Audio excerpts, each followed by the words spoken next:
దేవునికి స్తోత్రం కలుగునుగాక. ఇప్పుడు వాక్యం సమయం. మహాపరిశుద్ధమైన సర్వశక్తిగల దేవా యేసయ్యా, నీ బంగారు పాదాలకి వందనాలు స్వామి. ఈ ఉదయకాలం ప్రభదేవా తండ్రి నాయన, నీ వాక్యం కొరకు ధ్యానించుకోవడానికి ప్రభదేవా మాకు సమయం ఇచ్చిన నీకు వేలాది స్తుతి స్తోత్రాలు. యేసు నామములో కలువరి రక్తం ప్రోక్షించండి, పరిశుద్ధాత్మ రక్తంతో కడిగి వేసి శుద్ధి చేయండి. యేసుక్రీస్తు శక్తి గల నామంలో అడిగి వేడుకుంటున్నాం తండ్రి, ఆమేన్ ఆమేన్. యెషయా గ్రంథం 27వ అధ్యాయం మొదటి వచనం నుండి ఇక్కడ 6వ వచనం వరకు చూద్దాం. హిందీ చదివి తెలుగులో చెప్తా నేను. उस समय यहोवा अपनी कड़ी बड़ी और दृढ़ तलवार से लिब्यतान नामक बेग और टेढ़े चलने वाले सर्प को दंड देगा, और जो अजगर समुद्र में रहता है उसको भी घात करेगा. దేవునికి స్తోత్రం కలుగునుగాక. మన ప్రార్థన శక్తి ద్వారా దేవుడు గొప్ప కార్యం చేసిపోతున్నారు. ఎందుకంటే ఎక్కడెక్కడిది సర్పం సైతాన్ శోధన ఉన్నది, దేవుడు వాక్యం ద్వారా వాళ్ళకి సర్వనాశనం చేయబోతున్నారు. దేవునికి స్తోత్రం, హల్లెలూయా. సర్వనాశనం కాదు, పేరు కూడా లేకుండా చేస్తున్నారు. దేవునికి స్తోత్రం. ఆ సమయం దేవుడైన యెహోవా ఆయన గట్టిదై బలమైన కడగం పట్టుకొనును, ఇంకా తీర్వు సర్పమైన ఓంకర్ సర్పమైన ఆయన దండించెను. చూడండి ఎలా దేవుడు మామూలుగా కాదు, ఎన్ని భయంకరమైన సర్పం ఉండొచ్చు, తీవ్రం ఉండొచ్చు, ఓంకర్ ఉండొచ్చు, ఇంత నల్లగా ఉండొచ్చు, ఏదైనా ఉండొచ్చు. దేవుడు ఏం చేస్తున్నారు, వాళ్ళకి దండిస్తున్నారు. దేంతోని? ఆయన గట్టిదై బలమైన ఖడ్గంతో. హల్లెలూయా. ఆయన చేతిలో ఏమన్నది? ఖడ్గం ఉన్నది. వాక్యం ద్వారా, దేవునికి స్తోత్రం, వాక్ శక్తి ద్వారా వాళ్ళకి ఏం చేస్తున్నారు? ఘాతం చేస్తున్నారు, నాశనం చేస్తున్నారు. और बेग और टेढ़े चलने वाले सर्प को दंड देगा, और जो अजगर समुद्र में रहता है उसको भी घात करेगा. ఇంకా అది గట్ సర్పం. ఇక్కడ సర్పంకి నాశనం చేస్తున్నారు. ఇది రెండు పెద్ద సైతాన్. అక్కడ గట్ సర్పం. సర్పం అంటే భూమి లోపల ఉంటున్నారు. గట్ సర్పం నీళ్ళలో ఉంటున్నారు, సముద్రంలో ఉంటున్నారు. సో ఆ గడియ దేవుడు ఎప్పుడు, ఏ గడియ మన ప్రార్థన శక్తి ఉండాలి, ప్రార్థనలు మన గోజాడాలి, ప్రార్థనల దేవునికి బతిమిలాడాలి, ప్రార్థనల దేవునికి మొరపెట్టాలి. అప్పుడు దేవుడు ఆ సర్పంకి నాశనం చేస్తున్నారు. సర్పం కానీ గడ్ సర్పం కానీ ఎటువంటి శోధన ఉంటే, ఎటువంటి విషమైన జంతువు ఉంటే వాళ్ళకి దేవుడు నాశనం చేయబోతున్నారు, ఘాతం చేస్తున్నారు. ఇది నాశనం అయిన తర్వాత ఇప్పుడు ముందు ఏం జరుగుతుంది మన జీవితంలో? 2 వచనాలు. उस समय एक सुंदर दाग की बारी होगी, तुम उसका यश गाना, और यहोवा उसकी रक्षा, मैं यहोवा उसकी रक्षा करता हूँ, मैं क्षण क्षण उसको सींचता रहूँगा, मैं रात दिन उसकी रक्षा करता रहूँगा, ऐसा ना हो कि कोई उसकी हानि करे. मेरे मन में जलजलाहट नहीं है.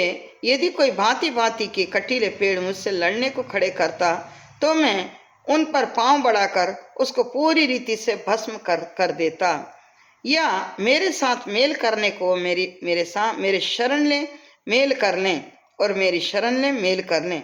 भविष्य में याकूब जड़ पकड़ेगा और इज़राइल फूले फलेगा, और उसके फलों से जगत भर जाएगा. హల్లెలూయా. చూడండి ఇప్పుడు సర్పం, గడ్ సర్పం దేవుడు ఏం చేసిందా?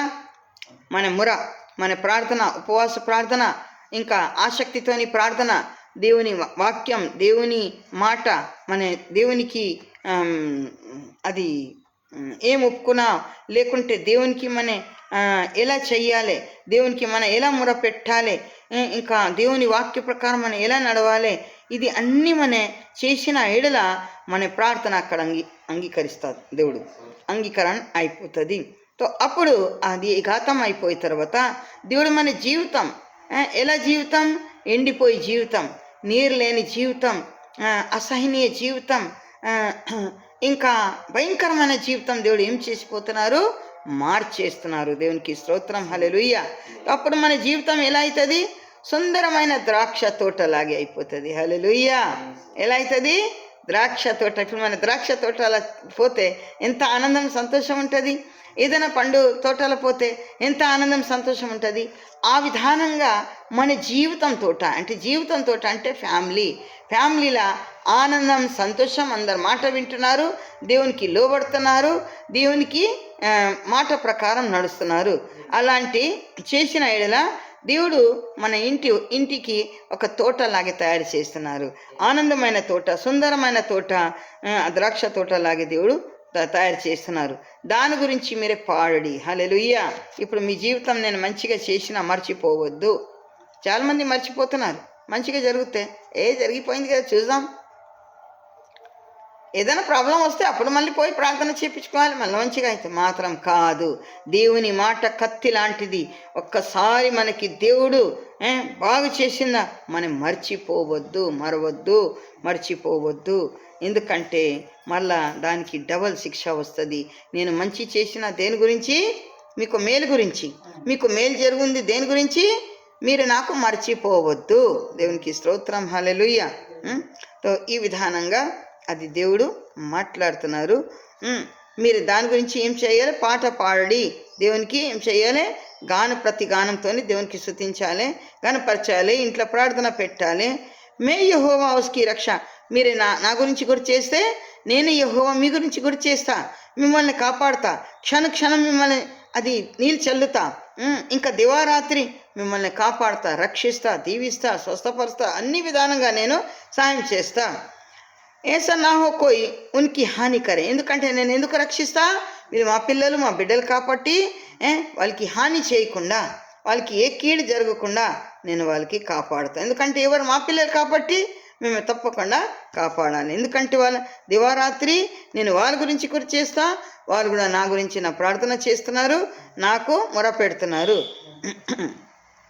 నా మనసులో అది క్రోధం లేదు. నా మనసులో ఏం లేదు? క్రోధం లేదు. కొందరుమంది ఏమంటున్నారు? దేవునికి నా మీద కోపం వచ్చింది, అందుకే నా జీవితం ఇట్లా అయిపోయింది. దేవునికి మన మీద కోపం ఎప్పుడు రాదు. కోపం ఎప్పుడు వస్తుంది?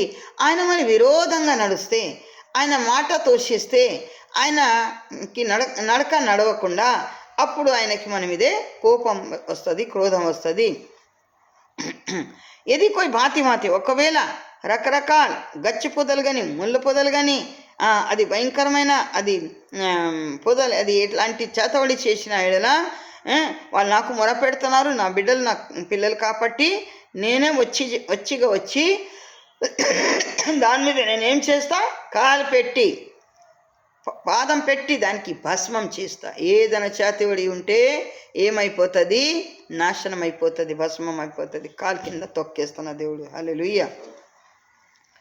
मैं उस पर पाँव बढ़ाकर उसको पूरी रीति से భస్మం అంటే ఏమీ లేకుండా దేవుడు వాళ్ళకి భస్మం చేస్తున్నారు, నాశనం చేస్తున్నారు, బూర్ది చేస్తున్నారు. యా మేరే సాత్ మేలు కర్నేకో, ఒకవేళ ఏదైనా తప్పు జరిగింది మాతో ఏం చెయ్యాలి? సమాధానపరచాలి. నాతోని సమాధానం పరిచిన వాళ్ళకి నేను తప్పకుండా మేలు చేస్తా, వాళ్ళకి క్షమిస్తా. ఫ్యూచర్లో అది దేవుడు మాట్లాడుతున్నారు. ఏం జరుగుతుంది? యాకూబు పిల్లలు కాబట్టి, మన యాకూబు బిడ్డలు కాబట్టి దేవుడు మనకి ఏరుతో సహా గట్టిగా చేస్తున్నారు. అని కదలకుండా, పడిపోకుండా, జారిపోకుండా ఇజ్రాయెల్ ఫలించి ఫూలించి అభివృద్ధి పొందుతున్నారు. ఇంకా ఆయన ఫలం ద్వారా ఈ ప్రపంచం నిండిపోతుంది. దేవునికి స్తోత్రం. హల్లెలూయా. తిండి ఫలం ద్వారా, ఆత్మఫలం ద్వారా ఈ దేవుడు రెండు ఫలం ఇచ్చి అభివృద్ధి ఇస్తున్నారు, సమృద్ధి ఇస్తున్నారు. ఈ వాక్యం దేవుడు దీవించిన గాక. ఆమెన్. Praise the lord. అందరికీ god bless you. Hallelujah. Thank you Jesus.